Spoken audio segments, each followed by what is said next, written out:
ಸುರತ್ಕಲ್ ರೈಲು ನಿಲ್ದಾಣದಲ್ಲಿ passengers reservation centre ಆರಂಭ ಮಾಡಲಾಗಿದ್ದು, ಇದರೊಂದಿಗೆ ಸುದೀರ್ಘ ಮತ್ತು 10 ವರ್ಷಗಳ ಬೇಡಿಕೆ ಈಡೇರಿದೆ.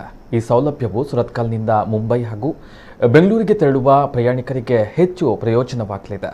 ಈಗಾಗಲೇ MRPL, NITK, HPCL ಸೇರಿದಂತೆ ಹಲವಾರು ಕೈಗಾರಿಕೆ ಮತ್ತು ಸಂಸ್ಥೆಗಳ ಸಾವಿರಾರು ಉದ್ಯೋಗಿಗಳಿಗೆ ಇದು ವರದಾನವಾದರೆ, ಮುಂಬೈ ಸಂಪರ್ಕವಿರುವಂತಹ ಇಲ್ಲಿನ ಸುತ್ತಮುತ್ತಲಿನ ಬಹುತೇಕ ಜನರಿಗೆ ರಿಸರ್ವೇಷನ್ ಸೌಲಭ್ಯವು ಅತಿ ಹತ್ತಿರದಲ್ಲಿಯೇ ಸಿಕ್ಕಂತಾಗಿದೆ.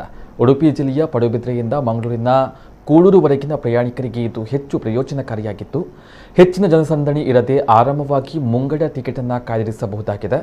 ಈ ಸೌಲಭ್ಯದ ಕುರಿತು ಎಲ್ಲರಿಗೂ ಮಾಹಿತಿ ಸಿಗುವಂತಾಗಲು ಇದೀಗ ವಿವಿಧ ಸಂಘ ಸಂಸ್ಥೆಗಳು ಕೊಂಕಣ ರೈಲ್ವೆಯೊಂದಿಗೆ ಕೈಜೋಡಿಸಲು ಮುಂದಾಗಿವೆ. ಬಹುಭಾಷಿಕರ ಪ್ರದೇಶವಾದ ಇಲ್ಲಿ ಕನ್ನಡ, ಇಂಗ್ಲಿಷ್, ಹಿಂದಿ ಮತ್ತಿತರ ಭಾಷೆಗಳಲ್ಲಿ ಕರಪತ್ರ ಹಂಚಿ ಮಾಹಿತಿಯನ್ನು ನೀಡಿ PRS ಸೌಲಭ್ಯ ಎಲ್ಲರೂ ಪಡೆಯಲು ಯೋಜನೆಯನ್ನು ರೂಪಿಸ್ತಾ ಇವೆ. ಸ್ಥಳೀಯ ನಾಗರಿಕ ಸಲಹಾ ಸಮಿತಿಯಿಂದಲೂ ಇದಕ್ಕೆ ಪ್ರೋತ್ಸಾಹ ಲಭಿಸಿದೆ. ಇದೇ ವೇಳೆ ಸುರತ್ಕಲ್ ರೈಲು ನಿಲ್ದಾಣದಲ್ಲಿ ರೈಲು ಓಡಾಟ ಸುಗಮವಾಗಿಸಲು 2 ರೈಲು ಪ್ಲಾಟ್ಫಾರ್ಮ್ಗಳನ್ನು ನಿರ್ಮಾಣಕ್ಕೆ ಒತ್ತಡ ತರುವ ಬಗ್ಗೆ ಚಿಂತನೆ ನಡೆದಿದೆ. ಈಗ ಒಂದು ಪ್ಲಾಟ್ಫಾರ್ಮ್ ಕಾರ್ಯವನ್ನು ನಿರ್ವಹಿಸ್ತಾ ಇದೆ.